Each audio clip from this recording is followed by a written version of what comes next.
The David Pakman Show at davidpakman.com. Please support strong, independent media by becoming a David Pakman Show member. Go to davidpakman.com/membership. You can sign up monthly. You can sign up yearly. You'll get the commercial-free podcast, The Bonus Show, produced by producer Louis Motamedi, and access to our archive that dates back to 2005, Louis. Incredible. Back even before Louis was on the show, just when it was me sitting there doing the show. It was horrific, but I'm begrudgingly giving people access. There were some doozies back then. Congress has called on Twitter to block the Taliban. Senators want to stop feeds which boast of insurgent attacks on NATO forces in Afghanistan.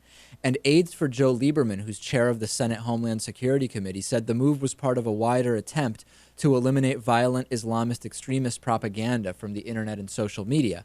There are a number of different Twitter feeds, including A. Balkhi, Balkhi, which has about 4,100 followers, and Alamara Web, which has over 6,200 followers, which regularly tweet about deaths of cowardly invaders and puppet Afghan government forces. And they also, according to some, exaggerate a lot of these claims or even just make them up to make it seem like there is a lot of violence being done on NATO forces.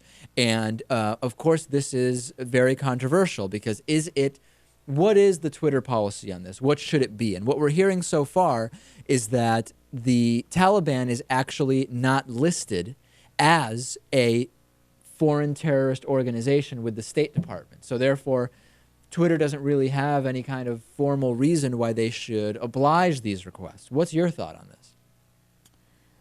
Well, I mean, from a legal standpoint, that's what it comes down to, right? And of course, Twitter's own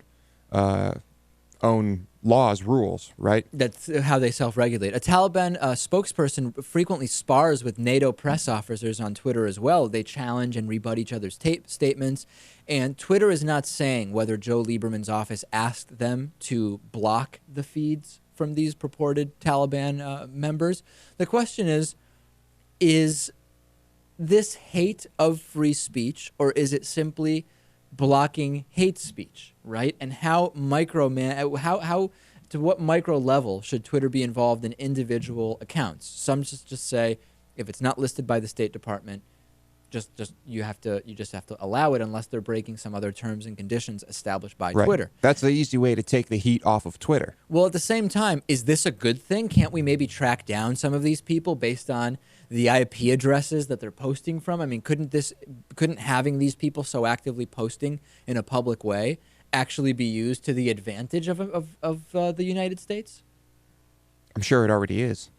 But at the same time, this is can be incredibly harmful stuff. I mean, we know how many people are influenced by the websites they end up at and the things they read, to the point where they become terrorists or try to carry out things in this country. So I don't know. This is tough because clearly blocking it is messing with your right to free speech. Well, the counter argument some people are sending me is this is an indication of the Americans favor free speech only when the speech suits them. And when it's speech that they don't like, they're not into free speech anymore. But this is not really an issue of free speech. I mean, I guess there's actually there's a couple of real questions here. The other is there a difference if those accounts are blocked in the U.S. versus if those people are kicked off of Twitter altogether? And I think it's different sets of rules. I'm not sure where I fall on this one, but my instinct would be that if there is you have to have a set guideline. Because Joe Lieberman asks you to do this, that's not the reason to do it. You have to be able to say, these are our guidelines. If it's the State Department list of foreign terrorist organizations, that's what it is. Mm-hmm. So it's up to the government? I mean, it could just as easily be up to Twitter. Well, remember, in 2008, Google agreed to tighten its rules for hosting videos on YouTube after Joe Lieberman complained that they were hosting videos from Al-Qaeda and other terrorist movements showing attacks on American forces in Iraq.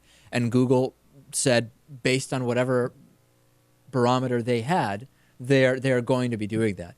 It just really, the problem I would have with it, if it's just at the whims of Joe Lieberman or any individual elected official, that's what it can't be. There needs to be some kind of set guideline. There does. And, I mean, when you get down to it, how is what's being said here any different from some crazy white supremacists saying that Obama should be assassinated?